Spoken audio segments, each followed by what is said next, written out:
रंग बदलते हुए आपने कई चीजों को देखा होगा। गिरगिट सबसे पहले आता है उस फहरिस्त में जब रंग बदलने की बात आती है। लेकिन सियासत के रंग जब बदलते हैं तो कई बार वो गिरगिट को भी बहुत पीछे छोड़ देते हैं। और कहीं ना कहीं नागौर की जनता ऐसी ही रंग बदलती हुई सियासत को देखती आ रही है। सचिन पायलट की टीम के अग्रणी सिपाही कहे जाने वाले मुकेश भाकर के ऐसे ही बदलते हुए रंग देखकर जनता सोच में पड़ गई कि आखिर मुकेश भाकर चाहते क्या हैं।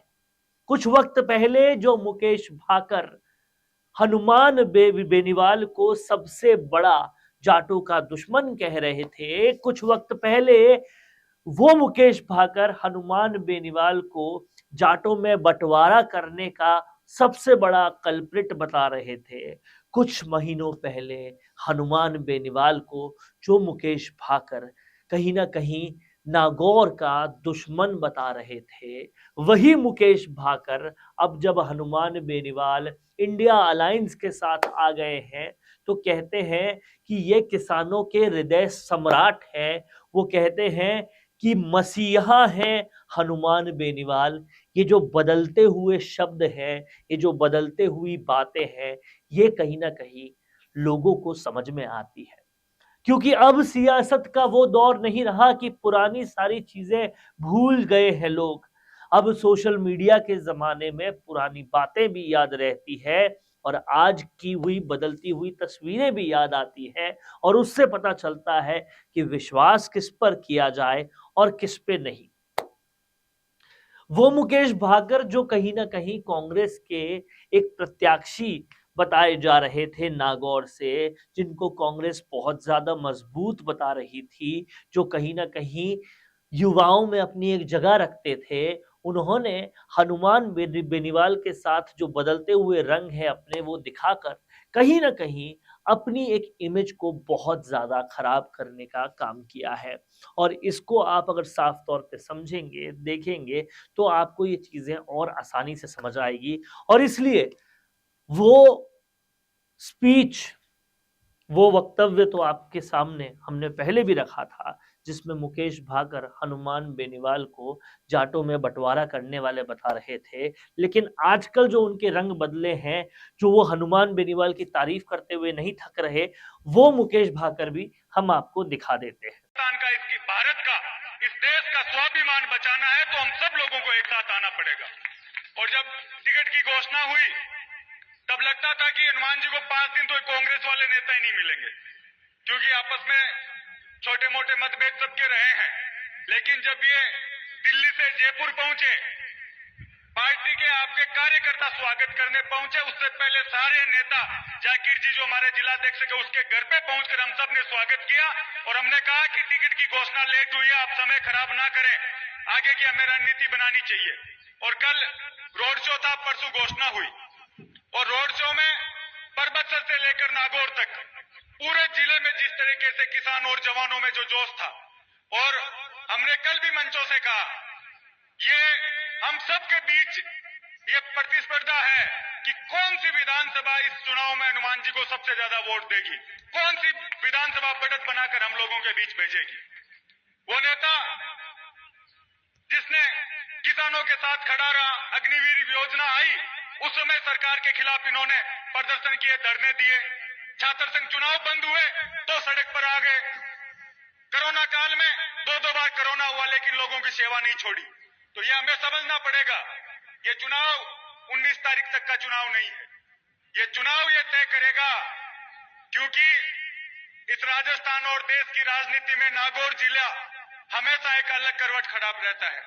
और मैं पीछे एक दिन लिस्ट देख रहा था कि कब कब यहां कांग्रेस जीती, कब कब भारतीय जनता पार्टी जीती। तो पिछला चुनाव तो कोई पार्टी का नहीं था, कांग्रेस भी वही थी, भाजपा भी वही थी, हनुमान जी यहां से सांसद बने। उसके अलावा सिर्फ सीआर साहब, और उस समय भी क्योंकि हनुमान जी चुनाव लड़ रहे थे, कांग्रेस के वोट बंटे, इसलिए सीआर साहब और एक बार भानु जी 2 सांसद पहले इससे पहले रहे हैं। तो ये तो गढ़ है कांग्रेस और अब आरएलपी दोनों एक साथ हो गई, तो यहाँ मैं समझता हूँ कि सबसे बड़ी जीत हनुमान जी की यहाँ होने वाली है। एक बार पुणे में आप सबको और कैसे बदले हनुमान बेनीवाल के लिए मुकेश भाकर के रंग। ये जो अभी इतनी तारीफ कर रहे थे, ये पहले क्या बोल रहे थे, वो भी आपको एक बार दिखा देते। राजनीति के स्तर को गिरने नहीं दिया। एक मर्यादा की राजनीति इस नागौर में होती आई, लेकिन जब से इन्होंने फ्यूचर में राजनीति शुरू की, आज मैं इस पंच से उनसे पूछना चाहता हूं कि आज जो आप भाजपा के राजेंद्र राठौड़ जी के, गजेंद्र शेखावत जी के गले में जा के पढ़ रहे हो, इस जातिवाद का जहर इस नागौर में किसने घोला? आपने अपने स्वार्थ के लिए जाट राजपूत को आपस में लड़वाया, और आज जब आपको जरूरत पड़ी तो आपको 36 कौम याद आई है। इन जाटों को सब कौमों से अलग करने का काम आपने किया, और सिर्फ खुद के स्वार्थ के लिए वो काम आपने किया। आज इस मन से मुझे कहते हुए खुशी है कि हर गांव में और हर विधानसभा में ज्योति जी के साथ हम घूम के आए हैं। 36 कौम के लोग आज ज्योति जी को आशीर्वाद दे रहे हैं, और एक तरफ सिर्फ भड़काऊ भाषण और अपने जनप्रतिनिधियों के लिए ओछी भाषा के अलावा उनके पास कुछ है नहीं। वो जाहिल में गए, मंजू मेघवाल जी हमारी जो वहां के लोगों ने जिताकर उनको भेजा विधानसभा में, जाहिल में ये बोले कि मुझे जिता दो, मैं इस मंजू का ट्रांसफर यहां से कर दूंगा। मैं आप सबसे पूछना चाहता हूं कि एमएलए का और किसी जनप्रतिनिधि का आपने ट्रांसफर होते हुए सुना है? परबतसर में आए, बोले मेरे को आप जिता दो इस रामनिवास गावड़िया की मैं खिड़की बंद कर दूंगा। खिड़कियां तो जनता बंद करे, हनुमान जी लोकतंत्र में छन थाकी कर दे जब समझ में आती। हमारा बेटा लाडनू आया, बोले कांग्रेस वाला तो चूहा है। तो मैं पूछो थे बिल्ली हो कुत्तो हो थे, बताओ थे काई हो? बोले मैं बिल्लियां लासूरान माए बाढ़ देशू। तो किस तरीके की भाषा आपने सार्वजनिक मंच बोली गई? चलो मैं तो दोनों पुरुष आदमी है, ठीक है। पहले मंजू जी के लिए बोले, और नावा में चितावा गांव में ज्योति मिर्जा जी के लिए बोले कि तेमन जितार भेजो, 24 घंटा में ज्योति मिर्जा का नींबू में निचोड़ देशू। तो लोकतंत्र में ना आज जनता नींबू निचोड़ी, 6 के बाद नींबू लेना घूमबो कर नागौर में चारू में। मैं मंच पूछना चाहूंगा कि जब बागे लाची जयपुर में जब जाति को जहर गोलियो और जब झगड़ो हुयो, बी टाइम बाकी फौज खटे गई, बी टाइम साउ ज्यादा अगर चोटा कोई ना आई तो मारे और रामनिवास भाई के लागी। और जब मैं चुनाव लड़वानी नागौर आया तो बन लागो कि नया कोई जीत तक चला जासी तो जगी ठेकेदारी मैं छुड़ामा लाऊं, जब टेंडर मैं छुड़ामा लाऊं नागौर में किसानों को और युवाओं को, तो भी कोई छोटी मोटी डेंट पर से छोटो मोटो बंटवारा हो जाती। तो मारा बेटा हेलीकॉप्टर ले घूमिया, चुनाव बेटा लड़ायो, हर आदमी में फोन करो, लेकिन जनता बहुत समझदार है। फिर भी जत्ता वोट हुए क्यों शुरू जीत रहा है, क्यों 1000 2000 कम मैं जीतू लाड़ दूं। और आज मंचू कहना चाहूं कि अगर लाडनू 30,000 कम लीड में आओ तो आप बताओ जहां करबान तैयार हूं, आप लोग हटाओ, फैसलो कर जाओ। प्रत्येक गांव 36 कौम के बीच में गया, हर तहसील लीड है। परबतसर का लोगों को निवेदन करना चाहूं कि आप चुनाव तय करा लो कि नागौर की राजनीति की दिशा में जाती। आप सारा 36 कौम का भाई, जाट राजपूत गुर्जर मीणा ब्राह्मण दलित हिंदू मुस्लिम ये सब प्यार रेणु चावा, या फिर जगी स्थिति आज उमल है, जगह आपस में टकराव की स्थिति हर गांव में बनाई है, भी तरीका रेणु चावा। मैं आप सब ने कहना चाहूं कि वो वोट था के लिए नागौर में शांति के लिए थाने वोट डालना है, नागौर में सद्भाव आपसी बने हो रहे भी के लिए वोट डालना है। और हमारे एक मकराना में डकैती हुई बैंक में, आप सबने पता 70 लाख रिटर्न हुई, और फिर मुख्य आरोपी कौन है?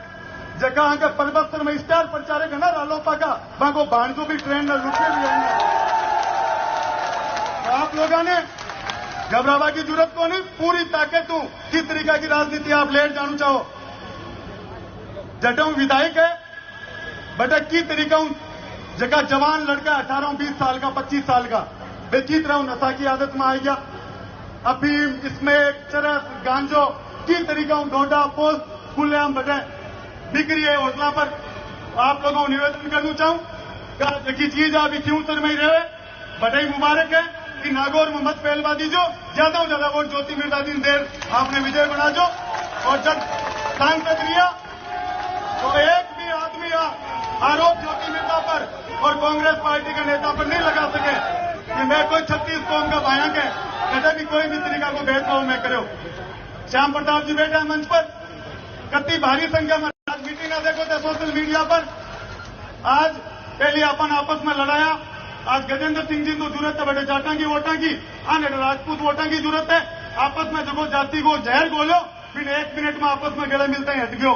तो आप लोगों को कहना चाहूं कि नागौर में शांति बनी रहे, भाईचारो बने रहे, 36 कौम का भाई आपस में प्रेम मोहब्बत रह सके, इसके लिए कांग्रेस ने वोट दीजो। ज्योति कई देर बैठे हो, पायलट प्रताप सिंह जी पहुंच बाड़ा है, मैं आप सबको धन्यवाद देना चाहूं। और ज्यादा से ज्यादा वोट अपन 6 तारीख में एक भी वोट आप लोग घर डाणी में रह नहीं जाएगी। आज संकल्प ले रखा हूं तालुका जानू है। सब लोगों को बहुत धन्यवाद। जय हिंद, जय कांग्रेस। ये जो बदलते हुए रंग है नागौर की सियासत के, ये कहीं ना कहीं जनता के मन में विश्वास की कमी पैदा कर रहे हैं और इससे साफ तौर पे बीजेपी का बहुत सारा काम कांग्रेस और उनकी अलायंस कर दे रहे हैं, उनकी जीत सुनिश्चित कर दे रहे हैं। कैमरा पर्सन चेतन के साथ वरुण भंसाली, राजस्थान संवाद के लिए। कोरोना सोल्टेक क्वालिटी, डेडिकेशन और कस्टमर सेटिस्फेक्शन को प्रायोरिटी पर रखते हुए हर इंडस्ट्री की इलेक्ट्रिसिटी में कॉस्ट सेविंग कराने और उन्हें रिन्यूएबल एनर्जी की ताकत देने के लिए लगातार काम कर रहा है। क्योंकि कोरोना सोल्टेक में हमारा मानना है कि देश के रिसोर्सेज को सस्टेनेबल बनाने के लिए जरूरी है कि हम सबका उसमें बड़ा कंट्रीब्यूशन हो। इसीलिए सोलर प्रोजेक्ट्स की टाइमली डिलीवरी करते हुए एक पार्टनर की तरह आपकी इंडस्ट्री को हम अपडेट करते हैं और हमेशा आपकी सर्विस के लिए तत्पर रहते हुए सोलर एनर्जी का पूरा पोटेंशियल आपको मिले, इसी दिशा में काम करते हैं।